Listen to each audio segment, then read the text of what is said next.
What's up, everybody? My name is Michael. My name is Nicholas. I don't know why I did that quite so loud instead of my full name. I'm Mike. My name is Nicholas William Murphy. Bartholomew. Social Security code. Cheddar Cheese Murphy. 7-4. Cheddar Cheese Murphy. I call every time you do something, that's all cheddar cheese for you. Oh, okay. That's your nickname. See, if you're like an old school baseball player. You know what would our nicknames be? Put nicknames in chat. But This will hurt our not be feelings. something we regret. It don't hurt our feelings, please. Please don't hurt our feelings. We're very fragile. Like, not really. knees. We're just, hey, dude. Yeah, you know, no nicknames. Yeah, we're very boring. Yeah. It's all right. Anyway, we're here to talk about board games that we played this month. And we're going to talk about all of them in a rapid succession and give reviews. This is rapid reviews. You're here now. Yeah, it's a very quick overview and talk about if we like it. Mostly we like games. Mostly we like games, so it's going to be pretty good. Starting right off, Nick, we played Lost Ruins of Arnak. Finally got a copy. We saw it at Barnes & Noble. Someone said, I saw it at Barnes & Noble. I said, no way, not on your life. And I went down there and it's like, it's right there. Turns out so I said, I'm going to buy you. And we played it. And we knew it was great. This is not news to us, but now we have our own copy. And guess what, Nick? What? Still great. It's still great. And we even soloed it. Solo is great. Now there's a solo campaign that people are playing over the weekend. Yeah. And that looks to be pretty great. Yeah, I mean, it was my favorite game of last year. It still is my favorite game that came out last year. Blends worker placement. It's so good. Deck building and resource management in a great way with lots of kind of combos and things to explore. It's so fantastic. Good. It's so good. It's so good. It's so good. Nick, we played Eco's First Continent. We did. We just played the expansion. We played this the other day. New Eco's First Continent is so good. It's such an underrated John D. Clare game. Where everyone's kind of building out this continent. You're playing these cards that can put like animals in the content. Yeah, you're all kind of working on the same continent, but not necessarily working together because it's a competitive game. But it has an expansion, what we call New Horizons. New Horizons. And this one is cool because it adds a bunch more cards, which ultimately work the same as the other cards. Not really anything different. But everyone, for the most part, gets a specific land type that you're trying to make. Like Mike had the Nile River. Make a landscape, yeah. Yeah, I had the Serengeti, and you basically, once on the continent, this certain configuration of tiles, depending on what it is. Like Mike had to have a Nile River, so you had to have a chain of 3 unbroken water with land on either side to make a nice little river. Exactly, and then you essentially get to play this card and then put out kind of a connected tile, like a connected river tile for Mike. And then you have this card, and the card has scoring stuff that's always going to be perpetual happening. effects. Yeah. Yeah, so it's super, super cool. It's a small little change, but I'm just cool, we'll just never not play with this. Yeah, you can fold them in. There's a couple new animal types and stuff, and it's the same thing. You're trying to build the land, change the landscape, add trees, animals, and things, all to kind of pull off the best combos with your cards. Such a good game, highly underrated. We also got to try Marvel United. Yes. This thing that people have been talking about. Obviously, they had Mutants United was tearing it up on Kickstarter and stuff, so we got to try Marvel United and a few different characters and stuff. And this is awesome. So it's about Marvel characters, a cooperative game. Super simple, which is cool. Really You're putting out cards one at a time. So on my turn, I'll play one card to this kind of ever-growing tableau, the storyline, as it were.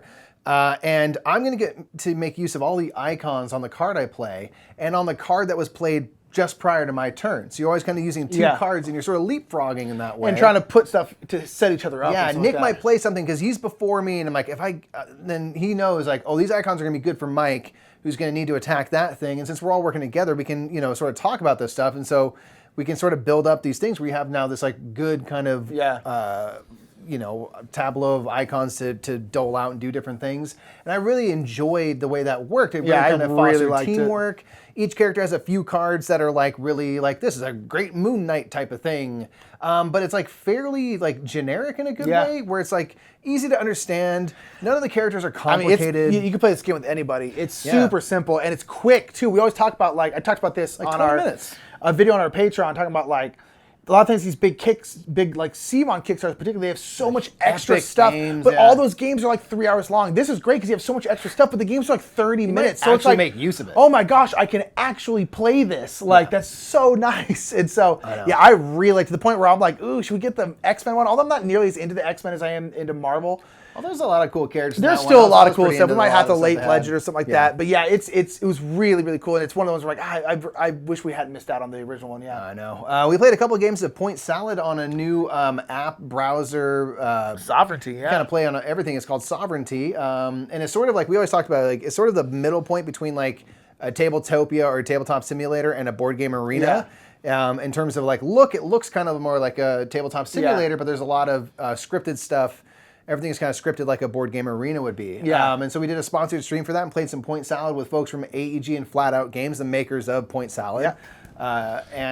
We had such a fun time. It was great. It was like 6 of us. We're all just like sitting there chatting. It was super, super fun. Sitting there chatting around this little virtual table and Point stuff. Salad is just, as we say, it's a filler-ass filler. Just filler-ass filler. It really is. It's so quick. In Point Salad, you're like there's a little tableau of 6, tableau is my word of the day, by the way, 6 vegetables, kind of a market, and you can take 2 of those vegetables and add them to your little tableau in front of you, or you can take a scoring card, and the scoring card will make use of those different vegetables. You can every carrot, 2 carrots 2 is 5 points, points, or whatever it might be. It's just set collection stuff, and that's all you're doing is you're getting this like kind of group of vegetables, and you're trying to get the best scoring cards to maximize what you manage to collect. Yeah. Like that's literally the whole game, and it's so simple and fun, and you can chat over it, and it plays up to 6 people, so it's great for that. Best little filler. It just Filler-ass filler, man. So good. So You good. played a little Calico. Played a little Calico.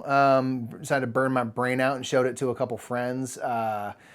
Calico, I still really quite enjoy. It's just fun to try to, the simple thing of like having a color and having a pattern.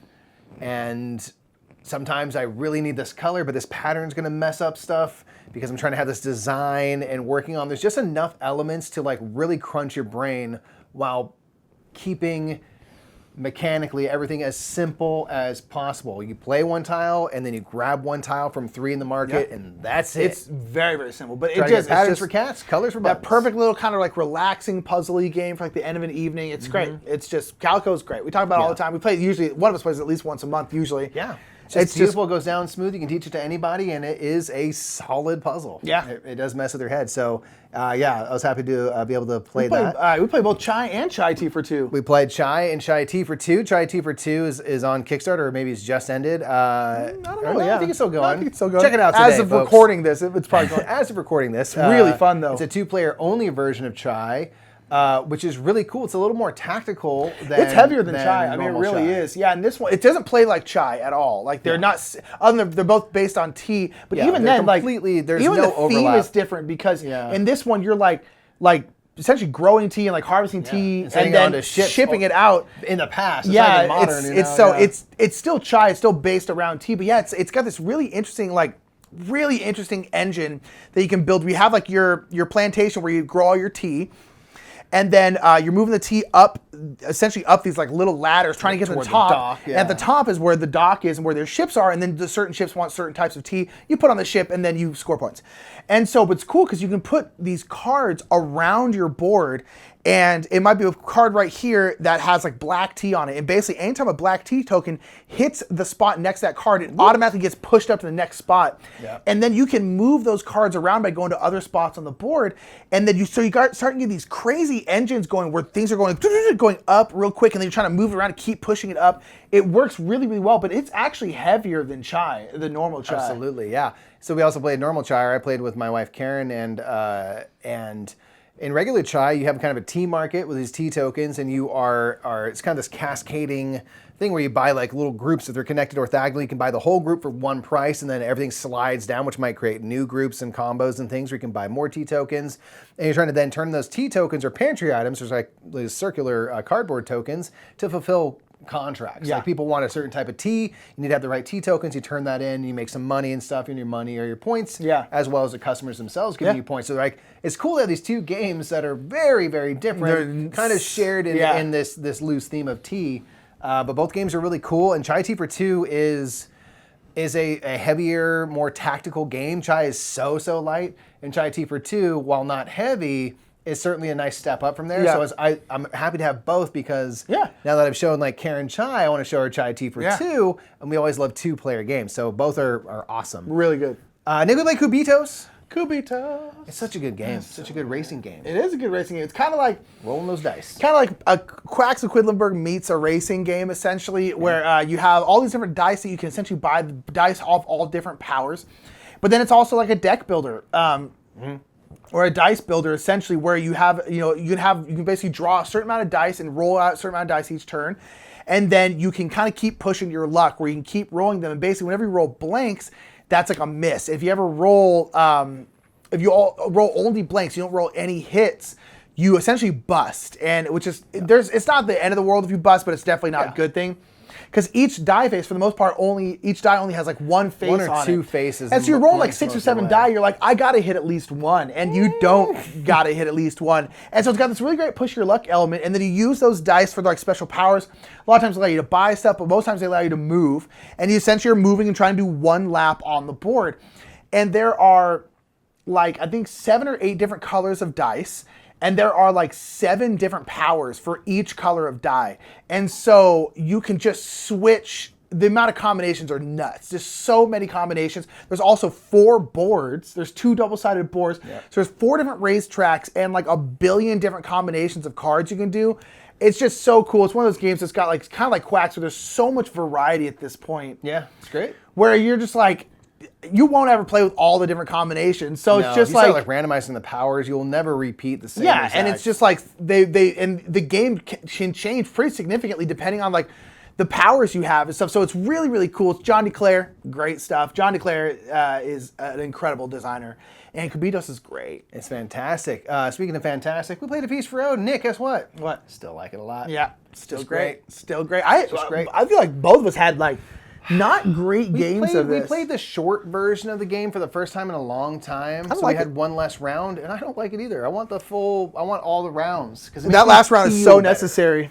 Yeah, I think it allows you to like explore islands and stuff more. It's one thing that like, it's not a problem because we do just play the long version, but like with the short version, I'm like, don't give me islands and things. There's not enough time. Maybe people are much better at the game than we are. I'm sure that exists and they can make use of it. But I really need that last round to like really do some big stuff. And so that's not a knock on the game, but it's like that kind of cemented that. I'm like, I do want to only play the long version. It's one more round. It's not even that long. Like, it's not a short game without that round. No. It's kind of a weird thing, I guess. I'm like, why is this here? Why is the shorter version? Why does it exist? I don't get it. I don't know. Options. Feast for Odin is just fantastic.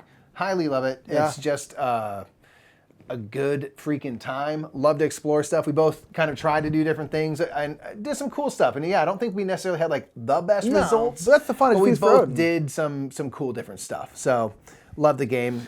Mike played a prototype. Nick's talking about Food Chain Magnate, looks which like a prototype. Somehow is not a prototype. It looks like it. But you could have fooled us. You could have fooled me. It's just so ugly. I love, and the thing that's a bummer is like, I love like the era, you know, the old time, school, like, come get your milk. And it's being delivered by the drive-in and get you, I love that. Come on down to Whitey's Burgers. But like, nothing in the reason I like that era is because the advertisement stuff looks so good. Yeah. It's like you could have done that, but they made it look like a bizarro, worse world version of that. It's great. It looked like they got concept art and they said, print it. Yeah. They don't put it back on that. Literally game got box. clip art and printed it. Just awful looking. But the game is okay as well. So there's that. Now, Food Chain Magnate is cool. Food Chain Magnate is one that like, I need to sit with longer and play it more to like really get what's going on. It's like, it's just like right away, you just have to be like on it and rocking and rolling, like from minute one. And so it's a pressure kind of game, but I really enjoy the way you're kind of building up a corporate structure. You literally have your CEO who can hire a person, and then you build like your pyramid, your workflow of people throughout the game, and they will produce types of food, and you have to advertise to tell people like, hey, I want pizza, so that you have pizza, but they have to be advertised so they know they want pizza, and then you have to sell them the pizza or cola or whatever it is. And so you can do all sorts of cool stuff. Like the abilities of that game are amazing. I'm really curious about the expansion, which is also like $100 and also ugly, but like probably very cool. But something like Food Chain Magnate so desperately needs to be redone and modernized in terms of its look and appeal, because I think it could be truly an appealing game for most, whereas I think there's some diehard people who rate it quite highly, and it is a solid game, but it gets in its own way. Like there haven't been many more games that like just get in their own way than Food Chain Magnate. Yeah. So that's what we have to say about that. Jeez Louise, I hate to sound shallow, but you ugly. You ugly. Get a box back. Get a box back. Food chain mag. Okay. Anyway, so we played Hadrian's Wall, Nick. We did. Hadrian's Wall is great. Talk about a good game, yeah. It's great. It's a roll and write. It's a sort of flip and fill, right. but it's in a different way. Like it really is most of the way toward just like a game where you have like actual workers that you're spending. Yeah, and then it is like a and you have resources like little stones and stuff to represent resources. And as you spend those physical like components, those wooden components, you get to then cross off stuff on a written board. Yeah. So it's kind of like a cube pusher without any of the cubes to push around. Yeah. There's some of the cubes to push around, but like, you know, you could have a billion more if this game, when we were playing it, someone's like, why isn't this just a Euro game? Like, why isn't this just like a normal board game? And we had the designer in chat and they were talking about, it's like, yeah, like I was actually challenged to do that, but it's just so much stuff to move around and manipulate. It was like the fiddliest thing on earth. Yeah. And so they said, like, it honestly is easy just to cross stuff off. Yeah, you just cross stuff up and you're moving up all these tracks and stuff. So like we went this way where you're sort of in the middle, where you do have some things that you're actually turning in and manipulating pieces. And then everything else is just on the board. There's more of that. There's like Sonora now, which is kind of like, it's like a dexterity roll and write. Like I'm down with like roll and write. It's kind of like a roll and write plus. It's not, it's like a roll and write, but there's also like a board involved, you know, or like something like a long shot is that way, where it's like, it's a racing game with a board where you're moving stuff around and cards and stuff, but it's also just like a roll and write. Like I'm actually down with that, this kind of cool. Mixing. This little blend. Yeah, because with Hadrian's Wall, I think it really is something that it's a more enjoyable experience this way. Like, I think so too. You know, as you're playing it, you do kind of think like, oh, well, this like seems like this should just be a normal board game. I think it'd be, but I think it'd be such a pain. Yeah. So it's something like, you know, I'm glad that we don't have to deal with that. And then Hadrian's Wall, it just allows you to enjoy, like you cross stuff off, and this might give you another type of worker for you to collect and spend, or you give you this bonus, or you move up this track, which then bumps this worker that you get to gain, or you get a cohort, which gives you this bump on that area. Like there's so many literally bouncing from one thing into this combo, into that combo, into that combo. And it's really fun to play around with. So Hadrian's Wall is really neat. Highly recommend it, especially if you like kind of flip and fill roll and writes, but you want well, it's like 45 minutes. It's like Hadrian's. It's a beastie. Yeah, it's very cool. We also played Honey Buzz, which is suggested by one of our chat there. Like, hey, can you play Honey Buzz? And we were like, yes, we sure can. Honey Buzz is great. This is a great little bee economic game. Where all the bees decided it's easier just to sell their honey and make some money than have all these critters come steal it all the time. Honey and make some money. Boom. Exactly. And it's great. And the art's amazing and stuff. It's by Elf Creek Game, who always have really great art, really great production value. But yeah, this is a game where you have these two hexagon tiles that are stuck together. And essentially you're like putting them next to each other, essentially making these little cavities, little honeycombs, essentially. Yep. And whenever you completely finish a circle of them, you then get to do. Is it that when you get to do the actions? When you complete a cell. Yeah, you then get to do the actions, and on the tile, a lot of times on one of the sides there'll be some kind of action you do. So whatever is in the 6 hexes around that center cell, you then get to do those actions. So you're trying to build up the thing, which is a little bit of a puzzle, not a horrendous like brain burning one, but you're just kind of like, okay, I want to be able to fill an order, and you can basically get pollen, which gives you honey. You can take that honey and sell it just on the market, or you can fulfill orders. You can get more bees. You can do all sorts of different stuff. And it's just really, really cool, but it's like pretty simple, pretty light, and it's just got a great production value. And it's really wonderful. It's just great. Yeah, highly recommend it. It's just a good dang time. What else we got here, Nick? We played Jaipur, or I played with Karen again. Jaipur, we got sent from a friend of ours. Thank you so much for sending that. We really appreciate it. It's awesome. We've never had the game physically. We started out playing it physically at a game cafe and never have owned it. We've had it on our phones and stuff like that. And so I got to play it physically for the first time in a very long time. And it's just, I was reminded, like, this is such a great two-player game. In it, you are trying to amass the kind of most wealth, and you're doing this through set collections. So on a turn, you can either collect a card or cards from kind of this market. And there's a couple different ways to do that, where you can collect camels. Or you can spend some cards from your hand to then collect these little tokens that are going to be worth points. Or they'll give you money, rather than at the end of the round, the person who has the most money gets a seal of excellence. And the first person, it's the best of 3, the first person to kind of win 2 rounds wins the game. Yeah. So Karen and I had a back and forth affair, and she ultimately won in the 3rd round it's a heartbreaker. But it's just such a solid game because it's simple. The way you can gain these goods. There's a bit of cutthroat stuff. I see that my opponent's going for this, and maybe I'm just going to take this gold card from the market just to mess with them. You know, you can do some of that tacticalness and just with these cards and stuff. So Jaipur is just like fantastic. It's great. It's in terms of two-player game, it's amazing. It's great. We also played Keystone North America. We got a sponsored stream by Rose Gauntlet Entertainment to do this one, and we actually played this one last month. We played it on Tabletopia because it's on Tabletopia. But we got a copy of it, a prototype copy, and got to play it on stream and stuff like that. And this is a game that it kind of in the same vein of the Calico we talk about, where it's like a great, like pretty brain-burny puzzle in terms of where you want to put all these tiles out. But it's not a complicated game. But it's not a complicated game. Yeah, so I'm sorry, you have all these cards, and you're essentially putting them in. You have a 4x4 grid, and you're putting them in. They're all different kinds of animals. And essentially what you need to do is you need to match biomes. So at the end of the game, you're going to score each row in each column, and you're going to score one biome. So let's say like forests or whatever in that one. So you have like hopefully a lot of forest animals in a row, and the animals will have numbers 1 through 5 on them. So they have to be sequential. And they have to be sequential. It has to go 1, 2, 3, or you can start at like 3, 4, 5, but you have to go sequential, either in ascending or descending order. And basically you're going to score your highest thing in each row. So you have to figure it out. So you do the rows. You're like, okay, they also have to think about the columns as well. So if you have this animal here, you got to hope that's also going to work for the column. And it just makes it very, very puzzly, very tough, but really, really fun.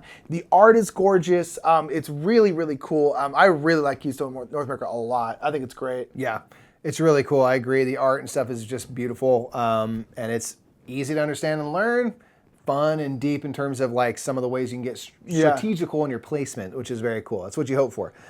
Nick, we played Kingdom Rush: A Rift in Time, which is a Kickstarter that arrived a while back. We've reviewed it here in Rapid Reviews before. This is one that we messed up a couple things, or rather learned that we've been messing up a couple of rules, which I think will increase the difficulty, which will be nice, because the first game we played was probably the last time we were playing accurately, to be honest, and it was really hard, and we learned a lot. Then we've kind of been cruising ever since, but I think we accidentally forgot how a couple of the rules work, which made our life a little easier. But it's one that I've really been enjoying because Kingdom Rush is an app-based game where it's a tower defense game. You build up these towers, and there's waves and waves of enemies that come in. You have to wipe them all out. And this turns it into a kind of polyomino tile placement puzzle game where you have these kind of waves represented on these cards that are going to be moving toward your kingdom. And you're going to put down towers that will launch basically certain shaped polyomino tiles. And you have to place them on to those cards. And if you cover up every little monster that's showing, and they're all spread out in different ways, if you cover up all the monsters, you've defeated that wave and that card goes away. So you're trying to protect your kingdom that way. And it's a really intriguing puzzle by having the polyomino element to it, and the way that, you know, where Nick is in his towers and which direction he's facing is going to change and alter the way your tiles go out onto the board. Is like one that I'm like, this is actually pretty challenging. And we played like the second scenario, and then as you get deeper into the game, you start getting more access to more powers and things. Which is really nice. Which I really want to get into because I think it kind of adds even more layers to the game. Yeah, the first one is pretty basic. It's kind of naturally, and it definitely getting more abilities is going to be much cooler. Yeah, so, but I've been enjoying it, you know, like, we talked about it when we first played it. It was a surprise. I think both of us were kind of like, I don't know if I'm going to, we ordered this a long time ago on Kickstarter.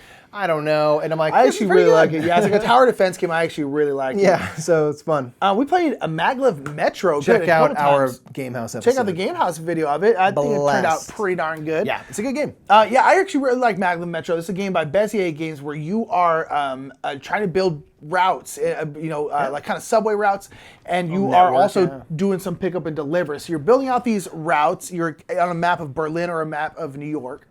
And you're building these routes, and you're trying to get these passengers, whether they're robots or commuters, you have to match them to a certain color. So you want silver robots to drop off at like silver stations, gold to gold, bronze to bronze, that kind of stuff.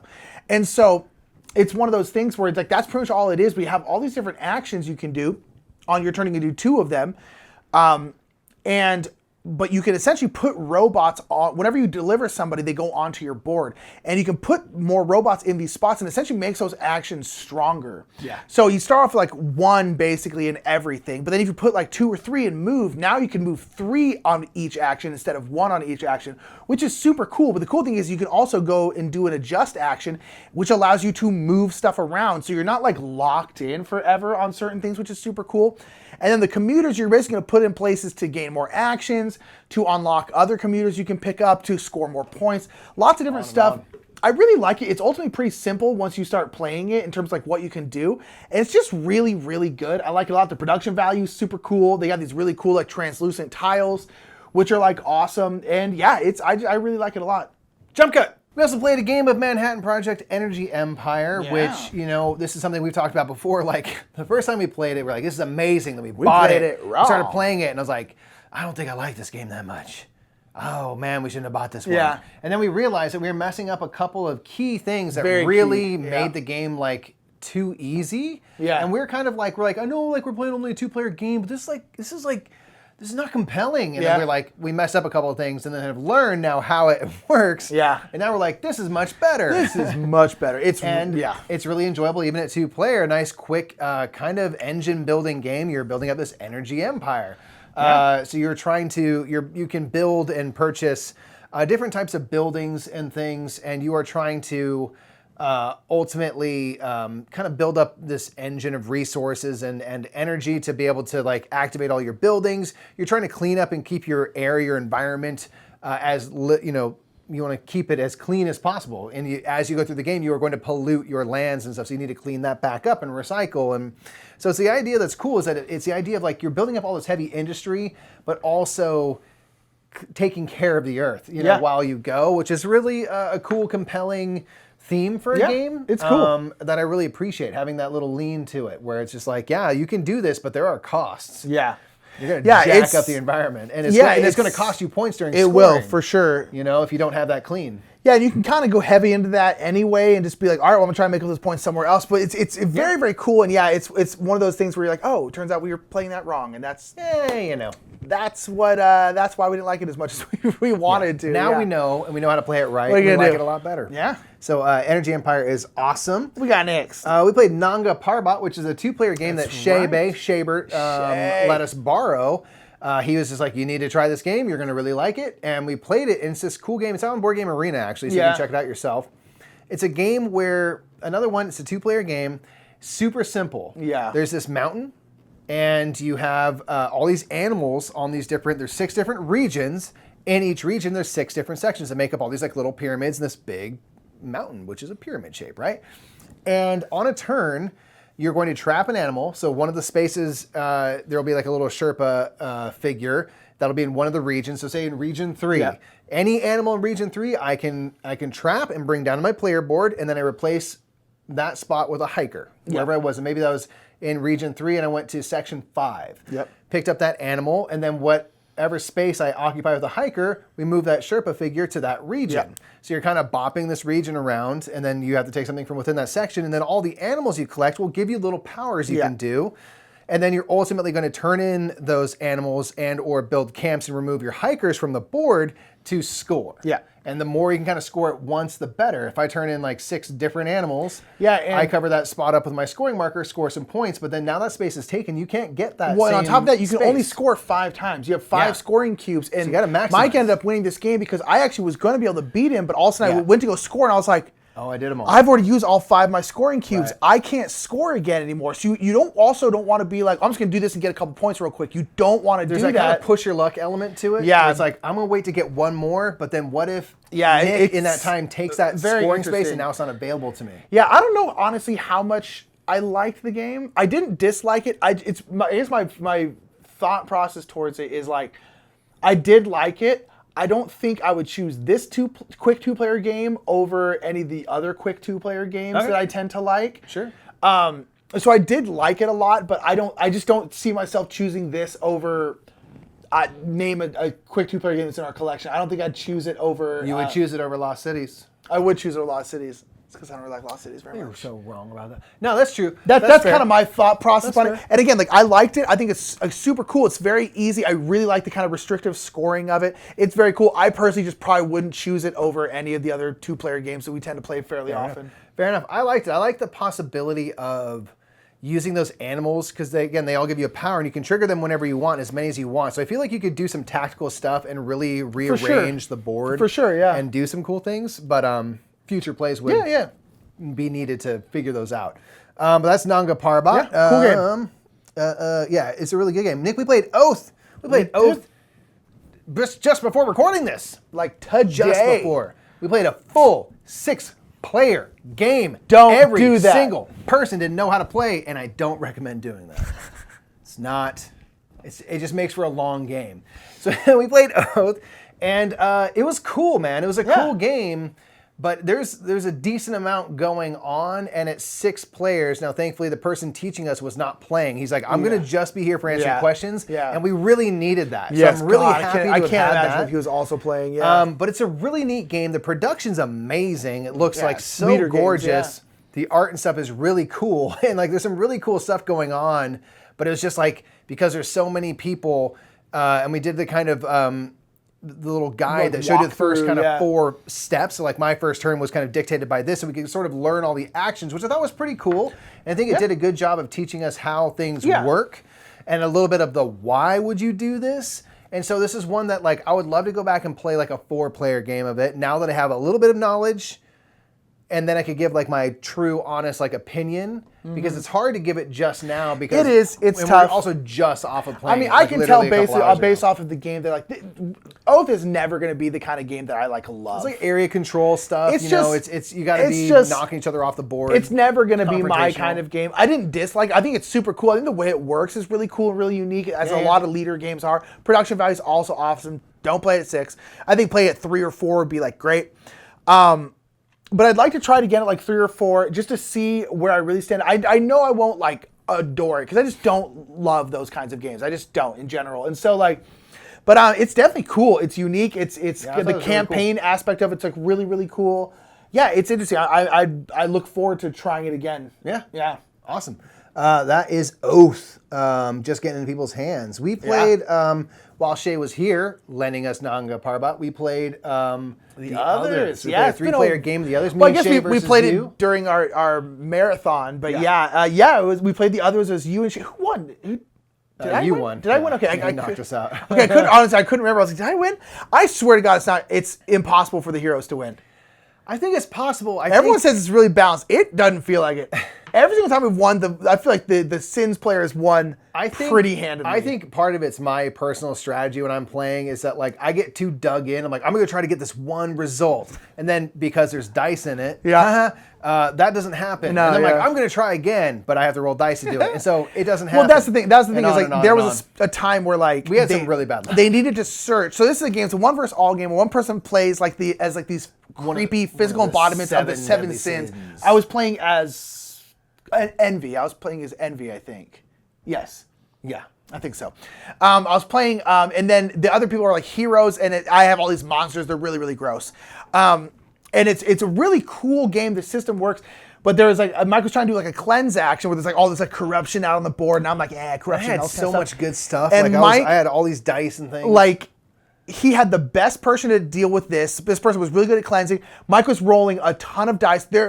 And you did the action like 4 separate times on different terms and never once hit it. And like he should have. And if they had done that, it would have been much harder for me. So it's one of those things where it's like, dice are the worst. Stress enough that dice are the worst. Yeah.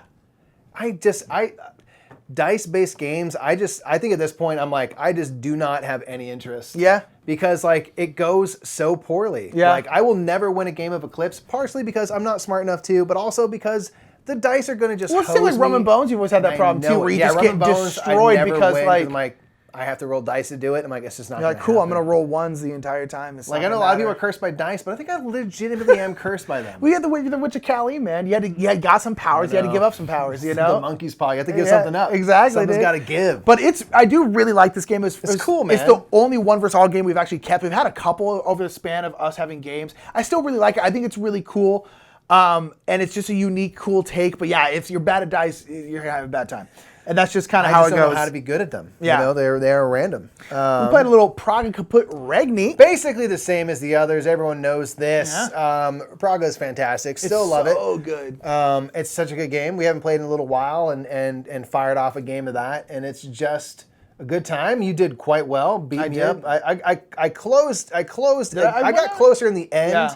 But before doing that, it was looking pretty dire. Like I was down and out for a while, and then I made it look kind of competitive. But you definitely won pretty handily. Yeah. So it's just a great game where you have this cool action selection system. It's so good. We're gonna pick a tile, and they'll have 2 actions on there. You'll choose one of the 2 actions. But then whatever space you take it from this kind of dial, that will give you a bonus of some kind. And then you can get technologies and things that mean when I take this action, I now get this cool other thing. There's like a lot of like little bonuses and things you can work out for yourself as you build up Prague and stuff. Yeah. It's just really cool. I really enjoy the theme. Building up a city and stuff is just always interesting. And the way that you can kind of maximize the little amount of time you have, because you don't have that many turns. I think you have like 16 turns in the game. And so it's like you kind of got to get a lot done that time. And this last time we played, I was like, I'm going to try to do something very different. I'm going to do a bunch of walls and stuff. And I felt really good about going in this new direction. I made it pretty competitive, especially for the first time trying these different things. Like, I was pretty happy with that. And I managed to like not just do the things I typically do, and it was still satisfying and fairly viable as far as like strategy goes. So I was quite happy with that. But that is Praga Caput Regni. Yeah. Played Raj of the Ganges, which is great. And so Raj's good. Dice, which is Raj's of the Ganges in a dice form. Yeah, and it's great. Great. It's so good. It's a cool like worker placement game where like kind of like dice is your currency. We're rolling out these dice, but this is nice because the dice, if you roll bad dice or low dice or whatever, they're still very useful because it's not you're not trying to roll something high. For them to do. Yeah. And so and you're going off and you're essentially building out your like estate, which is going to have like different markets on it, like to sell like silk or like spices. You're also going to have like buildings which give you fame, and basically you have a fame track and then you have like a wealth track, and you want those tracks to cross. You have a marker on each one, and then once you cross, that's going to trigger the end of the game, and then basically whoever crossed the farthest wins. And so it's cool because you can kind of go really heavy wealth or like really heavy fame, or you can kind of do a mix of the two. Yeah, and there's like 2 like little mini expansions that have a bunch of like really tiny modules in it. The goodie boxes or something. Yeah, the goodie boxes. So you can throw in a whole bunch of those. It's great. And then tiles here and there. Raj's Dice is feels a lot like Raj of the Ganges, but it's definitely different enough where it's very much it's a roll and write version of Raj of the Ganges, and it's really, really good. Super combo-tastic, as we love in roll and writes. It's just so good. Yeah, it's awesome. Both games are great. I know I was just talking about I don't want any dice games in my life, unless it's Raj's of the Ganges, and I still reserve the right to complain about the dice in that, and I will. Boom. But they are great games.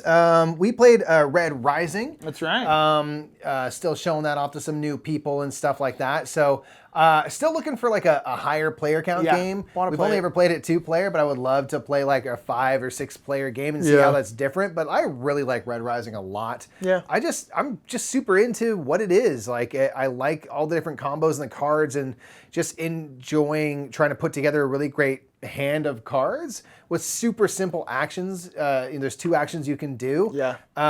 That's always gonna be a recipe for something I enjoy. Like, hey, there's a couple things you can do, but with that you can really kind of do a lot. I'm like, that's great. That's perfect. It's easy to get into and jump into. The fan service and stuff with the cards is really great for a game that is ultimately a set collection-ish kind of game. And so the theme that they put on there and the way they work it is satisfying. It's not necessarily immersive, but it is something that makes me happy when I see all the stuff. So I'm like, cool, I'm good. And I really enjoy it for the speed that you can play it and stuff. Yeah, we played Remember Our Trip. We played last week, and this is a really unique game. It's a cool game, man. It's really so like cool, but this is a game where the theme is you were all collectively in a trip in either Kyoto or Singapore. Yep. And you are trying to remember your trip. So you're essentially collecting these tokens and putting them on your board, and all you have the same board, and it's all oriented in the same way.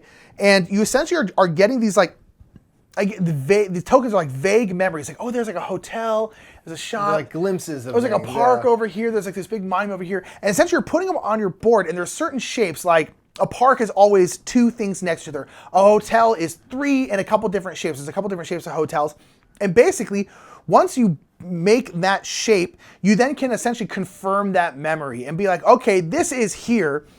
And then you will then flip those tokens over, and then there's a main board that's empty, and then you get to take one of those tiles, like a hotel tile, and put it on the board, and basically like, oh yeah, this is where that was. And you're like, collectively, if you're the first this person is where that was. to commit memories to certain, like that area of the board, if there's nothing there, then it becomes reality. Yeah, it's reality, and you're trying to essentially, and everyone then else other needs to people make that match. Yeah, everyone else needs to make that match on their board, because whenever you flip it over to make a certain shape, you get a certain amount of points. But then if you match the spaces on the same spots on the main board, you get more points. So you want to match it. So sometimes, like, I'm trying to build a park right here, and then Mike puts a hotel right there, and I'm like, I remember that there was a park there, and Mike's like, nope, I put a hotel there. I was there. Really, really unique. There's no game that feels even remotely like it. It's very, very cool. Remember Our Trip's wild. It's a good time. Yeah, I really enjoy that one. We played Role Player. We played Role Player back with Monsters and Minions, and we played with the Familiars part of Fiends and Familiars. And we talked about this recently. We've been kind of going through this whole, like, where do we stand with Role Player in terms of, up and down, yeah. How much of the expansion material do we want to include? How much do we not? Blah, blah, blah. And a friend said, you know what? If you're playing with Monsters and Minions, you're ultimately going to fight a dragon or something at the end of the game, which will give you some bonus points and stuff like that. And in the normal game, the way it's set, there's kind of 3 bits of information you can gain that will give you bonuses if you have the state of your board in a certain way at the end of the game. And you have to fight in order to, like, peek at what these things are. Mm-hmm. And so if you're doing it that way, we have found that we get wholly fixated on fighting these monsters, which means we don't really do any of the normal market stuff because we want that information. So our buddy said, like, a thing that a lot of people do is they just play with that information face up. Yeah. You know what that information is. Everybody's on the same footing. You know what's coming. You can basically choose to engage in it. And you can choose to engage in that or not. And that, for me, was all the thing I needed. Where I was like, cool, I'm not going to just fight to hopefully find out some information and hope that the stuff I have is just going, I'm already working in that direction by accident. Yeah. Now it's like, take it or leave it, but you know it's there. And now I felt much more empowered to sometimes do some monster stuff, sometimes do some stuff from the market. I just kind of took, like, what's the most advantageous for me thing right now in front of me? Yeah. And let's go to that versus I would only do the Monster and Minion stuff beforehand. So that, to me, fixed a lot of things. And I was like, I agree. Now I'm pretty cool with all this again. And I'm not going to worry about separating everything out, but I'll just choose whether or not to deal with it. Yeah. And I felt much more at peace. Like, going into the major fight, I was not that prepared. Yeah, I was like, whatever. I was like, I don't care, because I did this other stuff and I feel pretty good about what I built. I don't care about that. Yeah. And I was like, cool, that made it so much better. It opened up the game. It's weird. It's such a small change, but it really opened up the game a massive, massive amount. So shouts out to Slivers for letting us know about that variant. We apparently just have never seen the rulebook. Yeah, because it's really good. Yeah. I played Ticket to Ride Amsterdam, which is one of the, there's kind of a series of Ticket to Rides now that are quicker, easier versions of an already quick and easy game. So Ticket to Ride Amsterdam is cool because it's set in the past. You're actually, like, moving these little carts around. You're not on trains. And you're going around Amsterdam. And basically you're doing the same thing if you're trying to get different spots of Amsterdam connected to get the kind of destinations fulfilled. But they have this other thing where basically if you stick to the outside of the board, and I think it's anything that shows a locomotive on a route, you get to pick up these goods cards. And it's a thing of whoever has the most of those goods cards at the end of a game gets a bunch of bonus points. Whoever has the second most gets some more bonus points, but not as many as the first, and then third and fourth, and so on. So it's this kind of thing where probably my destinations are going to want me to go across town, and the shortest route will probably need to cut through the middle. But if I can work it and go around the edge, I can also collect these goods cards and make these connections. And that's literally it. Yeah. That's the only thing that is different. Each of these little games gives you, like, one little gimmick that's a little bit different. And I really like this one. I was like, this is great. Yeah. It plays in 15 minutes. It's super quick. And having those little good cards is something that's great. And I bought it for a kid that's 13. And he was like, I got it. This makes sense to me. Picked right up on it, and we were able to play. And he did really well and got the most goods cards. So there you go. Boom. I really like Ticket to Ride Amsterdam. That was good. That's rad. Yeah. We also played Tidal Blades, same size. Here was up the reef. Yeah, Tidal Blades, which is a giant Druid City game that we've... So, a Druid City game. What? You said a giant Druid City game. Oh yeah, so that's a Druid City. That's just a normal sized standard Druid City game. Yes, that's a very good point. A very normal sized Druid City game. They only come in giant. They only come in massive, and that's it. They said super size me, and they never undid it. Exactly. It's wild. The production value. Games are large, people. They're very, very huge. But Tidal Blades, it's kind of like what we did. The first time we played it, we were very much like, I don't know how much I like this. But this is a game where you honestly need to play it a couple times because just like you honestly, in the first game, you don't get to do very much because you just don't know how to work the game yet.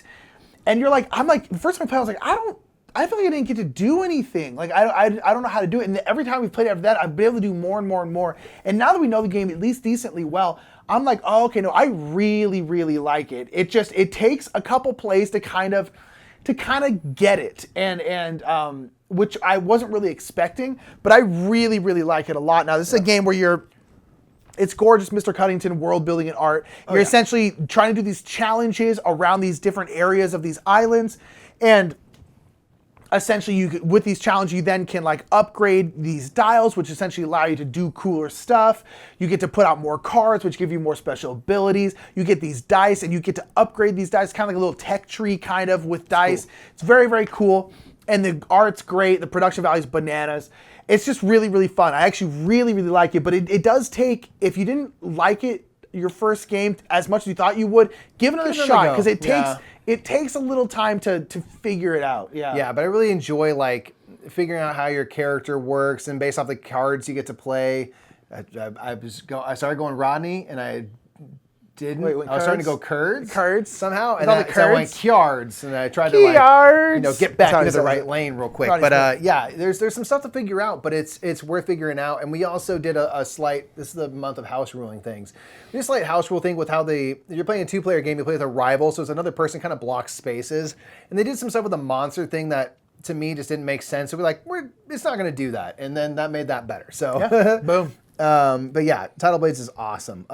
We played Viscounts of the West Kingdom. Yeah. You had yourself a solid game in that. I did. I went very heavy castle, and it worked. Heavy castle, and it worked Heavy quite well. castle, yeah. That game Viscounts is great. It's awesome, man. It's really fun. It's one of those things where I can't remember where I was reading it, but maybe a comment on one of our channels was talking about Viscounts versus like Paladins, and they were like, Paladins is definitely heavier. Yeah. And they're like, I think I like Paladins more, but like Viscounts is so smooth. It just is so smooth. It's buttery. Whereas Viscounts is just crunchier, which is fine. They're both wonderful. But Viscounts, it's got this really nice flow to it while still being like, much heavier than like something like Architects and stuff much like that. closer to Paladins than Architects, but it does. That's what I talked about in my Best of the West, kind of where I compared all 3 of the West Kingdom trilogy games. It's like that smoothness. Oh, man. Like, Viscounts, I feel like in the end will be played more. I think than Paladins. Even if Paladins maybe is like myself for Paladins. The better game, it's like, I don't know, because like Viscounts is just a little more playable because it's so smooth. That's not a knock on Paladins. It's just a different game. Yeah. They're very different. Viscounts it's nice. It's really cool. Cool rondelle stuff going on. It's really, really great. It's delicious.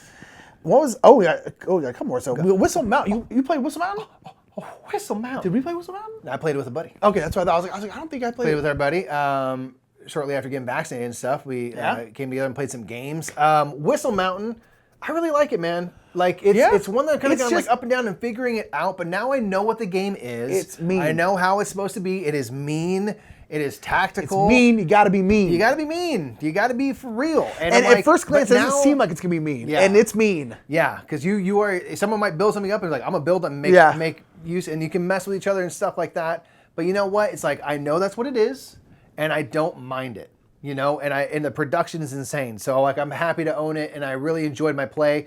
Got beat up pretty good because I wasn't doing so good because people were playing mean against me, which is illegal. If you're famous. We're famous. We're famous. Board game famous, Jimmy. You're supposed to let me win. Look at this. People never get that memo. They just beat me up anyway. And they realize, hey, this guy's not very good at games. That's why we're rich. Is that right? We're rich? No one told me. No one told me either. Act like our agent keeps telling us that we make a lot of money. No, Whistle Mountain is really fun. You're putting down these tiles to build up this scaffolding over this kind of flooding canyon. Yeah. And you're building machines on there, and you're putting out your little blimps and all your airships to activate machines, gain resources, do all these types of things. Get your workers off the scaffolding and stuff before the canyon floods and they drown. And there's a lot of cool things to do. And you're kind of getting points throughout the whole game, which is something I enjoy. You're just grabbing points. And it's really fun. I really enjoy it now, especially that I've kind of recalibrated to like set my expectations accordingly, go into the game with the right expectation. That's a huge part of games, is like setting your mentals for it, you know? Yeah. Absolutely. And then lastly, we played Wingspan. Second to lastly, because you played Barenpark. Oh, I did play Barenpark. Barenpark, praise B. Phil Walker Harding. We almost didn't have a praise B on this list. We got to have a praise B, Nick. Praise B. Check out my Barenpark video. No one else did. It's great. I made Barenpark in a video game. It's really cool. You should check it out. If everyone shared it with one person. No. Barenpark is great. It's a polygon tile game. Praise B. It's wonderful. Play it. It's such a good game. We also played Wingspan. We did play Wingspan. We went to Barnes & Noble to look for Lost Ruins of Arnak, as Mike said. The first time we went, it wasn't there. But what was there was the Wingspansions. Yes. Which we haven't been able to find really anymore. So we're like, you know what? We're just going to buy both. And we did. And they're great. Europa. Oceania. Yeah.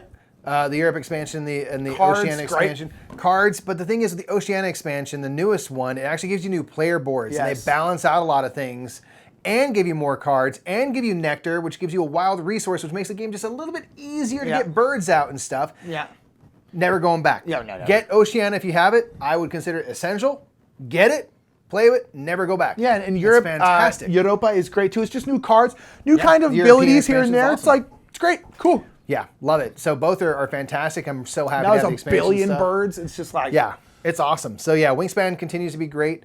And that's our list. We had 32 games this month. Yeah. Pretty good. Yeah. Not too bad. Starting to be able to get together with people now that everyone's vaccinated has made it a lot easier to play games. Who would have guessed? Yeah, hopefully we'll get to see some other games. There's been a lot of there's always a lot of repeats on Rap Reviews because we're playing on our collection. Yeah, which is what we have here. But yeah, so hopefully now we get to play some of these bigger games. We don't get to play with, we want more people. There was a 0% chance we would have played Oath this month if not for being able to get with people who owned it. Yeah, so we're pumped. We're vaccinated, and a lot of people around us are too. So yeah, we've been still being safe and stuff. But yeah, it's been nice. It's at least small gatherings has been a possibility again, and it's been great. Yeah, it's been great. On that note, we want to thank our new patron, Danny Camerons. I was at your house playing Oath. We know Dan Cameron. We got one new patron this month. Eyes while and we it played was Dan Cameron, who we know and we love. And so yeah, we got one new patron. Check out our Patreon. It's got some cool stuff. What we're doing now, we kind of started this new thing where there's a lot of times we get questions very often about just like, hey, what's your top 10 this? Or like, what do you think about this? Or what do you think about that? And if we don't have the ability to make a whole top 10 list about it, or we don't want to dedicate an entire metagame minute or a video to it, or just general Q&A stuff, we're now putting out short videos on our Patreon. They're free for everyone, so everyone can go look at them. They're not behind a paywall. But basically, we're going to be doing a lot of Q&A stuff. If you ever having questions or are curious about things that haven't shown up on our channel, or whatever, this would be a good chance they're going to be over on our Patreon because we're going to be trying to answer a couple of these questions a week probably, and it's going to be over there. So check out the Patreon. Check it out today. Yeah, it's pretty cool. I think we're going to run out of time real quick, but if we don't, I'm Mike. I'm Nick. That's been Rapid Reviews, and I just want to cut off before we get cut off. You understand? I don't want the thing to cut out. Well, good. We made it, man, to the end, but we got cut off there for a minute, but go watch our other videos. Do it, yeah. It's gonna show the Rapid Reviews or something over there, and something else is over there. Actually, the battery's blinking, so I'm really worried we're gonna get cut off.